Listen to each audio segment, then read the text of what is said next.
Well, y'all just need to stop calling America racist. Stop calling America racist. America's not racist. I live in the state of Alabama. I'm actually surprised. I'm shocked. Like, legit, I'm surprised that my brain is still trying to process what happened last week. Because it shouldn't be. This country is built on hurting black people. It has always been racism with these people. I'm not making this video to start a race war. I'm making this video because I think one of the biggest reasons this country keeps ripping itself apart is because people have forgotten how to listen to pain without making it about themselves. And from the outside looking in, something I've noticed over and over again is that a lot of black people are not asking to be worshipped. They're not asking for pity. They're not asking for special treatment. A lot of the time, most of the time, they're just trying to explain what life has felt like for them and their families. And somehow, the second those conversations start, everything turns into a debate. No listening, no understanding, no curiosity, a debate. Are you sure it was racism? Well, that happens to everybody. Just get over it. My family struggled too. You're playing victim. You're dividing people. That was a long time ago. Just work harder. And it's like, damn, can somebody speak about pain without immediately being cross-examined like they're in Has always been racism with these people. I need you to understand that the Civil Rights Act was only passed 62 years ago. The average age of the House is 57. The average age of the Senate is 64. The average age of the Supreme Court, which just dismantled the Voting Rights Act, leading to these map redraws disenfranchising black voters across red states, is over 65. The president was damn near a grown man when the Civil Rights Act was passed. The same guy who took out an ad advocating for the death penalty for the Central Park Five. Half these people in power are older than the civil rights legislation in the US. And do you think everybody just changed their minds and got along after it was passed? No. Businesses in the South shut their doors rather than serve black Americans. Public spaces like city and county pools closed down rather than integrate. Public schools shut down rather than integrate. You had shootings on public beaches in places like Texas, mob beatings in places like Georgia, police beatings across the country. We've had lawsuits about desegregation all the way up into the early 2000s in places like Texas. In the wake of Katrina, you had white people just taking pot shots and shooting at and killing black Americans in the street just for being outside and calling them looters.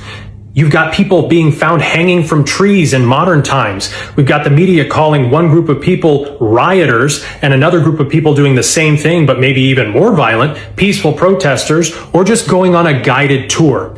It has always been about discrimination, subjugation, and opportunity for a specific group. And to the women who voted for this, do not be shocked when the voices calling for an end to the 19th Amendment, which are on your side, start to get louder. Do not be shocked if a court case comes down the pipe and this time it's aimed at you. Because again, it's liberty, representation, and opportunity for one group. Just look at their slogan. First of all, America has never been great for everyone.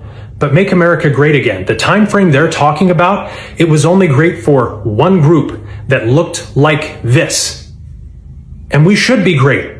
We should be the greatest country in the world for everyone here. But unless we get these people out of power and undo the damage they have done, we never will be. White man from the South says they saw black people as pets. As far as the colored people were concerned, I feel that they were a good bit happier than they are now. They had less in the way of material things. But I can remember back in the 20s when I was a small boy, they were always singing at their work. They had a great sense of humor. And now today, they just don't seem to care much about that as they used to. And I think they've lost their sense somewhat, which I deplore. Mr. Hasty, what did you think we were before you began to think of us as human beings? Well, in a way, we thought of you almost as a very superior pet. Something, or rather someone, we had to take care of. Because we had to do so much of their thinking for them. We had to do almost everything for them that, except living their own lives. Anything outside, we had to do for them. Do you realize that the most racist scientific community ever were 19th century anthropologists? They're the ones that set up the race and this, and white male humans were at the top of the evolutionary ladder, and blacks and everybody else were lower, closer to the apes, and all of this. If you called someone Neanderthal, that was an insult. Like, they're still evolving. In the 1990s, now that we can do genetic tracking and things, the world found out that Europeans are between 1% and 3% Neanderthal genetically, and Africans are 0% Neanderthal. So in the 1990s, research papers started coming out talking about how creative and imaginative the Neanderthals must have been. Stop looking at the people. Stay focused on your mission. Your time will come. And the difference is you'll still be there when they're gone, because you're doing it the right way, the ethical way. And it's going to take you more time, because you've got to learn how to be focused with the noise all around you. You're always going to see people who are not doing things the right way seem like they're getting ahead. And what they're really doing is just using the principles. You operate in the principles, but keep your integrity and your intentions right. That is how you outlast, outplay. It's time, detail, and effort. Keep going. Stop looking to the left or the right. I'm actually surprised. I'm shocked. Like, legit, I'm surprised that my brain is still trying to process what happened last week, because it shouldn't be. This country is built on hurting black people. The United States of America they'll if they hear that they can hurt a black person, they'll get it done in minutes. If they hear that they are going to help somebody, they'll have to set up studies. They'll have to have whole committee meetings about it, all this different shit. They got to the Voting Rights Act. They pulled out them old racist maps. They went, here you go. And in Alabama, they had tornado warnings going off. They could have been killed by a tornado, but instead they said, wait a second, before we run down to the shelter, we got to go get rid of black representation. In Tennessee, they went and destroyed the coverage of Memphis.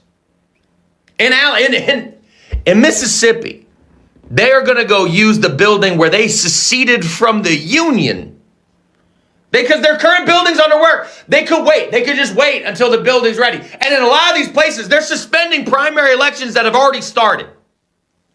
And the thing is you go, okay, well, maybe the Democrats can push back. Well, I don't think you're missing a big part of the issue here, which is that in this country, if you're a Republican and you want to hurt black people, there are no laws to stop you. But if you're a Democrat, you want to make anything better, not only do you have to be perfect, but every single court in the fucking country will show up and kick your shit in. Because that's what just happened today in Virginia.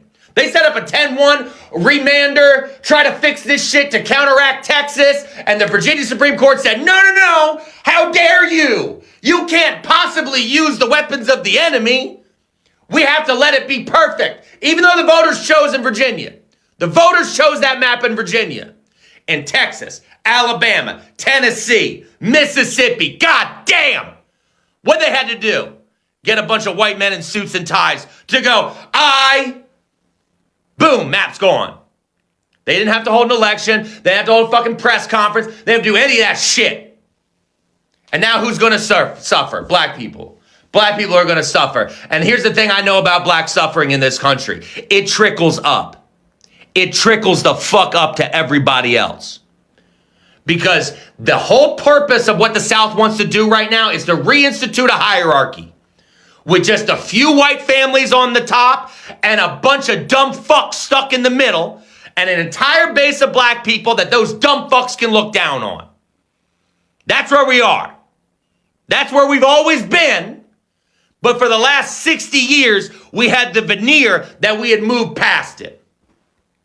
Enjoy your $2.50, America. It's only been 1 week since the Supreme Court gutted the Voting Rights Act, and southern states have already undone decades of progress. Florida immediately jammed through new maps, even though they passed a constitutional amendment in 2010 against gerrymandering. Louisiana suspended their primary to push for new maps, even though 42,000 votes have already been cast. Tennessee Republicans just voted to break up Memphis and get rid of the only majority black district in the state. Alabama Republicans passed a measure to delay their primary if courts allow them to redraw maps. South Carolina Republicans are extending their legislative session to, you guessed it, gerrymander their maps. That's all in 1 week without Section 2 of the Voting Rights Act. 1 fucking week. A single week and Black Americans across the South are about to lose equal representation. It's almost like the entire civil rights movement was aimed at passing the Voting Rights Act for a reason. See, Black folks know why they're here. Native peoples know why they're here and how they got here. A lot of Asian folk know, particularly if they're Chinese American, they know they got here because their ancestors were brought over to work on the railroads by the railroad barons who didn't care if thousands of them died laying track 19, 20 hours a day.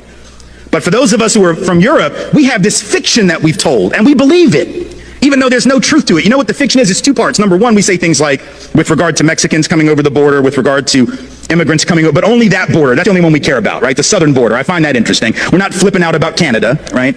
We don't have any of the Minutemen or the anti-immigrant groups sitting off the coast of Nova Scotia with a gun and a scope trying to like pick off the sneaky Canadians that are trying to sneak in here for our superior healthcare system. Which after all would be a pretty stupid thing to do. But in any event, we only care about that one border, forgetting for a minute that that border was created at the end of a war that was started on false pretense by this country, after which we jacked half of their country. And you weren't taught that in school either, because our history books aren't interested in telling the truth. They tell this very patriotic history that has no relationship to the fact. So that border is artificial. Mexican folk who are coming here, documented or not, let's be clear, are coming home. Their families were here before our families were here in almost every instance. But we forget that, and then we say things like, well, I don't mind them coming. I just want them to come legally like my people did. The hell does that even mean? Come legally? There was no law to break when our people came. The fact that we didn't break a law that didn't even exist, you don't get cookies for that. You don't get like a pat on the back and a gold star because your great, great, great whatever was law-abiding when there was no law that he could have violated, even if he wanted to. But we've told this lie that we came for these upstanding principles. So we'll say things like, well, you know, our people came for liberty and freedom, democracy. These people are just coming for stuff. They're just coming for jobs. They're just coming for healthcare. They're just coming for stuff. We came for high-minded principle, right? Because we believe that. What kind of third grade version of American history is that, right? Like when Donald Trump says, well, Mexico's not sending their best. What the hell, you think Europe sent their best? Europe? No, our people were the losers of Europe. I'm not trying to be an asshole. I'm just telling you the truth. Like, our people were the losers of Europe. The winners didn't get on the boat. You understand what I'm saying? The winners didn't leave. Why the hell would you leave if you were winning? Only the losers left because they had no choice. They were dying. They were starving. They couldn't support their families. A lot of them were convicts who were sold into indentured servitude to work for rich European people. They were barely above the level of a slave themselves. The idea that we had these we didn't believe in liberty and freedom. And we know that because once we got to the colonies, we set up the opposite of liberty. Trigger warning, this video is going to contain positive information about white people. If you cannot handle that, do not watch any further. So this morning this simple fact came up that we live in a world of nearly 8 billion people, and only 2 billion of those are white people. We are actually a minority. When compared to people of colour, we're a minority, yet when excluded from the whole minority sort of classification. Now, why is this? How is it possible that we are actually a minority, yet we're not classified as a minority? Clearly it's because we're doing well. We're doing well. That's not a bad thing. We are obviously doing well. We are doing so well, we've created the illusion that we are actually a minority when we're a majority, when we in fact are a minority. So what's contributed to this? Now, I've looked into this, I've observed different things about our culture and other cultures, and over years and years and years, and I've made these observations. So the first one is, a big thing is accountability. Very, very big factor. When I was growing up, if I ever made any mistakes, if I ever did anything wrong, my parents would never say, oh, it's not your fault, oh, the system's out against you, you're okay, it's everyone else's fault. They would say, what happened? What did you do wrong? What are you going to do about it? Even as you get older, just say hypothetically I ended up in jail. My parents wouldn't say, oh, you're a victim, blah, blah, blah. They would say, what did you do? Oh, that's a shame. Why did you do that? What are you going to do about it? So as you're growing up, they would put the onus on you. Now, it wasn't through force either. It wasn't like my dad said, if you don't get an A, I'm going to beat you. So it wasn't like either do well or suffer. It was getting into our heads that everything we do in life and the result of everything we do, it comes down to us. We are ultimately the ones that decide our actions, and our actions determine what happens in life. So, and I could see this in a lot of families growing up, a lot of white families, where the parents would go, why'd you do that? Oh, that's a shame. Why did you do that? What are you going to do about it? What are you going to do about it? Very important. What are you going to do about it? That's a very important point. So accountability, that's a very big thing. That's a strength in white people. I think it's one thing that's helped us to get ahead. The other thing is emotional stability. So again, just say someone called me a name at school, bad names, and I got upset and I went to run to my mother. My mother would say, did they hurt you? No. Well, just ignore them. Just ignore them and they'll go away. She would always say that. Just ignore them and they'd go away. What are you worried about a word? It's just a word. This might seem also insignificant, but as you're growing older, understanding that when someone insults you, even if it's a word you really don't like, it's only sounds coming from someone's mouth. And why would you put so much investment into the other person's opinion? Like if someone called you, for example, if someone called me a colonizer or a snow roach or a cracker, why would I put so much investment into their opinion to begin with? Like, why are you giving so much credibility to the person that's calling you bad things? They're a loser anyway. Ignore them. Who cares about them? What's important is how you receive that. And it's just words, so just ignore it. Be stable. Be emotionally stable. When you hear bad things, that's fine. You can hear bad things, no problem. That's no problem. It's not going to hurt you. You're grown up now. You have emotional stability. And this also definitely helps you pick your battles. So rather than when someone calls me a bad word, rather than kicking their head in or wanting to bash them, I will invest my energy into something more productive. This is not the right time. I'll only be violent when someone attacks my family or attacks me. I'm not going to be violent, because if I'm violent towards someone that's verbally insulting me, the only person I damage is myself. The only person I'm putting at risk is myself.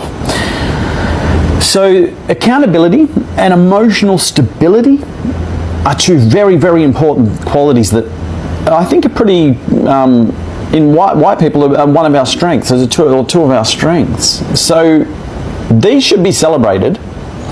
And if you're a white person that doesn't have these qualities, these are definitely qualities you want to adapt. This is a very racist society. I mean, it's pretty shocking. Remember what happened. The constitutional amendments during and after the Civil War were supposed to free African American slaves. It did something for about 10 years. Then there was a North-South Compact, which essentially granted the former slave-owning states the right to do whatever they wanted. And what they did was criminalize black life in all kinds of ways. Now, that created kind of a slave force. It threw mostly black males, but also women, into jail, where they become a perfect labor force, much better than slaves. If you're a slave owner, you have to pay, you have to keep your capital alive. If the state does it for you, it's terrific. No strikes, no disobedience, perfect labor force. A lot of the American Industrial Revolution in the late 19th, early 20th century is based on that. Actually, it pretty much lasted until the Second World War, when there was a need for what's called free labor in the war industry. After that come about two decades in which African Americans had a kind of a shot entering the society. A black worker get a job in an auto plant. The unions were still functioning. Maybe buy a small house, send a kid to college or something. By the 1970s or 80s, it's going back to criminalization of black life. It's called the drug war, which is a racist war. Ronald Reagan was an extreme racist, didn't hide it. And the whole drug war, so-called, is designed from policing up to eventual release from prison to make it impossible for the black male community and more the women and more Hispanics to be part of the society. In fact, if you look at American history, the first slaves came in 1619, and that's half a millennium. There have been about 3 or 4 decades in which African Americans had a limited degree of freedom.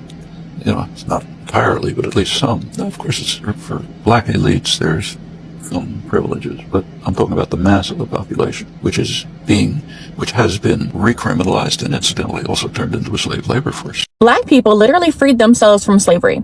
And don't try to argue with me in the comments like y'all did on Instagram. People say it was a war for the Union, states' rights, whatever y'all like to teach your children, but the Civil War was literally a war of rebellion and liberation way before the Emancipation Proclamation was even signed, just like the Haitian Revolution was. And the truth is that the Civil War was not about freeing slaves. And for Lincoln, who y'all like to say free the slaves, then for Lincoln, it was all about the preservation of the Union. And y'all love to romanticize white people in the North because They didn't actually enslave, but they still profited off of banks financing plantations and equipment, insurance companies with policies on enslaved black people, the northern cotton mills depending entirely on slave labor for their supply of cotton. Also, a huge one, the transatlantic slave trade primarily came through northern state ports, which literally funded construction in the northern states and directly funded the endowment of all of these prestigious universities like Yale, Harvard, Brown, Princeton. Trust me, the North benefited from and profited off of slavery just like the South did. The economy was just different. A lot of states in the North wouldn't even let free black people live there. And if they did, there were so many restrictions and so many limitations living in the North that there were more freed black people than living in southern slave states before the war even started. Now stay with me, I'm about to land. Black abolitionists Harriet Tubman, William Steele, and Frederick Douglass, between the three of them, freed over 1,400 slaves. And not to mention all of the other black abolitionists that we never hear or learn about. So after Lincoln was elected, but before his inauguration, southern states started seceding. They were leaving the Union. 4 of them, South Carolina, Georgia, Mississippi, and Texas, all literally cited slavery as the reason for them seceding from the Union. And I told y'all before, Texas is actually the only state that seceded from 2 different countries to protect slavery. But Lincoln said he literally had no intention of abolishing slavery. White people in the North didn't end slavery because of some moral code that they had. The protection of slavery and abolishing it were both just political pawns used by both white people in the North and white people in the South. And the only reason that Lincoln abolished it was because at this point, it was more convenient to do so in order to protect the Union. So the South wanting to disunion in order to protect slavery is ironically the reason that Lincoln had to abolish it altogether. If the Southern states had never started to remove themselves from the Union, it would have been generations before slavery ended in the U.S.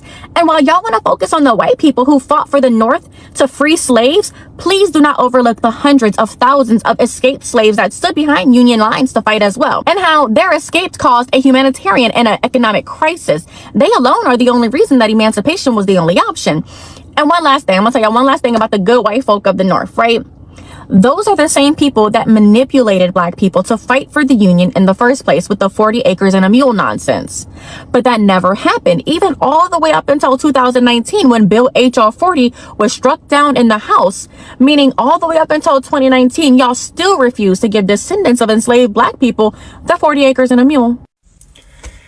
Keep in mind when folks that look like me say things like, I'm tired of hearing about injustice and inequality and racism in the United States, remember that that very statement is a proclamation of the privilege that white folks enjoy in the United States, because white people can stop thinking at any moment about the issues of injustice, about the issues of inequality. They can busy themselves doing other things instead of thinking about racism. But black people in this nation never enjoy a moment of rest. They have to be vigilant 24/7, reminding themselves of where they are and what they are saying, monitoring their actions and their words and their nonverbals, especially in predominantly white spaces. Why? Because this nation has a history of violence being perpetuated against black people for perceived actions against the white dominant culture. And so remember that black people, in spite of all of the systemic racism that exists, in spite of all of the violence and the history of violence that has been perpetuated against them, in spite of all of the microaggressions and the blatant racism that is exhibited towards their bodies and their lives, black people continue to live lives of excellence. Just imagine if things were equal. So guys, sometimes defending white people becomes really a hard task when they keep doing things that, are against black people. You might want to think of them as, you just want to give them a chance. You want to give them a second chance. You want to give them a benefit of doubt. But white people have this tendency of always wanting to prove you wrong on that choice of giving them a second chance. And before I even go so far with this, I know that there are white people that are not part of these things that we're talking about. I know too well that there are good white people here. And I have some of them in my comment section, and they keep reminding me every other time that they are not like that. And I do appreciate that. And I love that you are able to watch these videos and feel comfortable enough to leave a comment and, just say what you think. That I think is beautiful, because sometimes when we talk here, it almost might sound as if we hate white people. We don't. It's just that some of the white people represent the rest of them in a very bad way that makes you easily think that this is a white people thing. So when they do a lot of ills, a lot of bad things to black people, it almost looks as though the white community accepts it and is for it and actually encourages them to do that. Because if we had a white community that is against mistreating black people, a white community that is very much against racism, then I do not quite believe that these people would be thriving this much and just feeling more comfortable doing a lot of ills to black people, and that comfortably, yeah. So that is actually one of the reasons that would make someone think maybe white people in general just don't like black people at all. Now, anything that has involved hurting black people has been fun and games to white people. They will do anything, approximately about anything, including risking their own lives, risking to lose their own lives just to hurt black people. For a case where this guy was talking about a tornado and people are thinking of hurting black people, yeah. There's someone that well put it in the beginning of this video, and he said black people are not usually asking for a lot. He came to think of that later after becoming an adult, of course, and just paying mind to everything that happens in the society in America. And he found out, he figured, sorry, he figured that black people are usually not asking for way too much. They are just asking for simple human decency. They're just asking to be treated like human beings. They're just asking to be treated as though they matter, as though they're like everyone else. Yeah, that is really all that they're asking. Now, when white people hear a black person complain about anything, absolutely anything, the first thing and the first impression would be that black people love to complain. Black people are always complaining about everything. They're loud. And if there's one thing that annoys me really much, is that talking about black people being very loud. You do not expect to hurt someone, oppress them, make them go through so much, and then you want them to also be quiet about it. That is insensitive of you. When someone screams, it's because you have hurt them a little bit too much.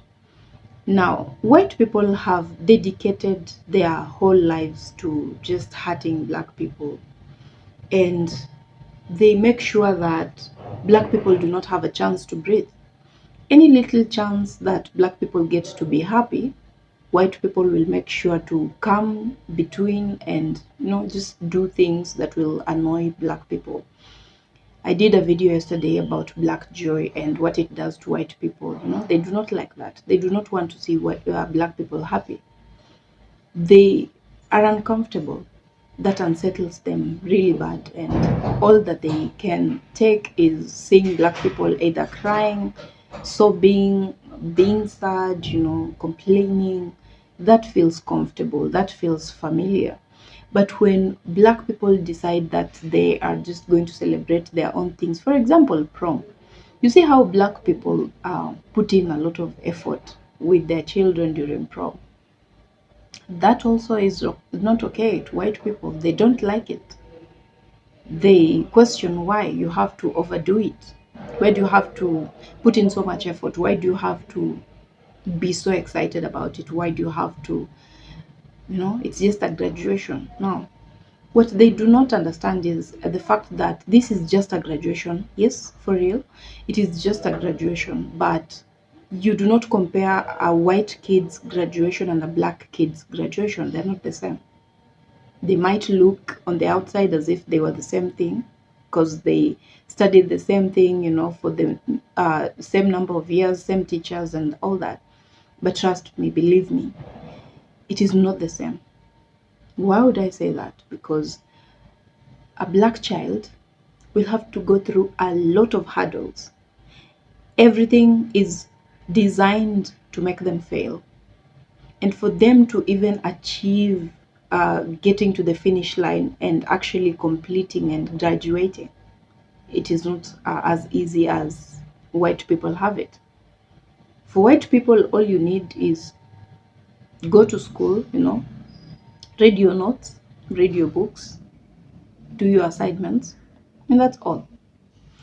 For black kids, they have to suffer, you know, teachers that hate them. They have to suffer kids in the class that do not like them. They have to suffer going to school, you know, sometimes not very okay because home situation is not okay financially. They have to stay home sometimes because they cannot pay their fees on time. Have struggling parents at home. All that is trauma.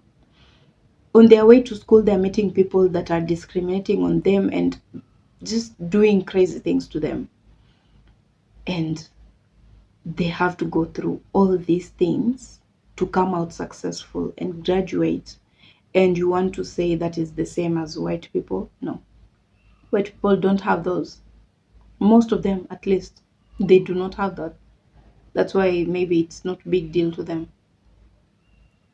Black people achieving anything at all, small as it may look to you, it's not easy. And when black people express this, when they talk about these things, they're judged harshly. The white people keep, you know, they just want to traumatize them further. You know, they look at these things and downplay them. Why are you celebrating prom? Why are you excited about it? It's close to nothing. To you, yes. To black people, it is greatness. It is really an achievement. And how you expect black people to be sorry that they are celebrating their success shows the kind of people that you are. White people are evil. White people are so evil because it should never bother you that someone else is happy with whatever is happening in their lives. It should never be a case to study. Why are they happy? Why are they this and that? Why did they go to this place? Why are they dressed like this? You know, like it's like black people don't have the right to live. They do not have a right to exist because white people keep questioning everything about them. Why this? Why that? Why did you do this? Why did you eat this? Why do you like this? Why do you like this music? Why do you dress like this? Why do you dance like this? You know, like let people be. For heaven's sake, let them be. Let them live just the same way they let you live. Let them live because it doesn't hurt you to let someone else just enjoy their life. It doesn't do any harm to you as a person.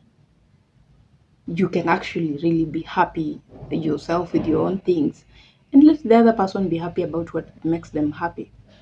It should be okay for them to just be humans and be treated as such. Yeah, you have watched the videos, and thanks to every white person, every person of the other races that has come out on this video to talk about these things and point out the ills in the society and call out their fellow white people for the things that they do and keep doing and are not willing to learn about. It takes a lot of courage, confidence, and a selflessness for someone to do that, and I really appreciate you for that.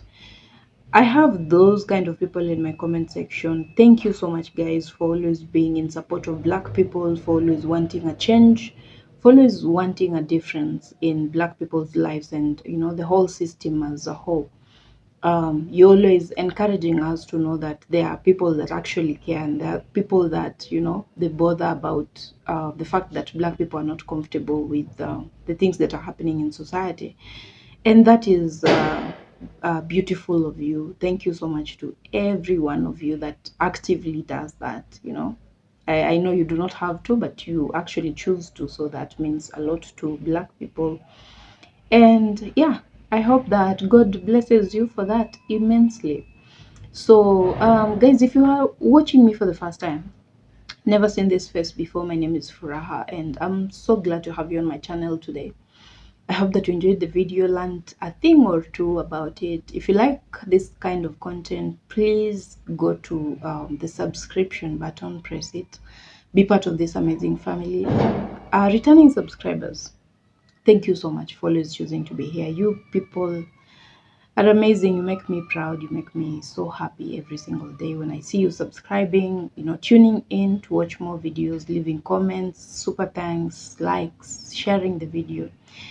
Yeah, and leave a comment to make this video viral so that it gets to as many people as possible.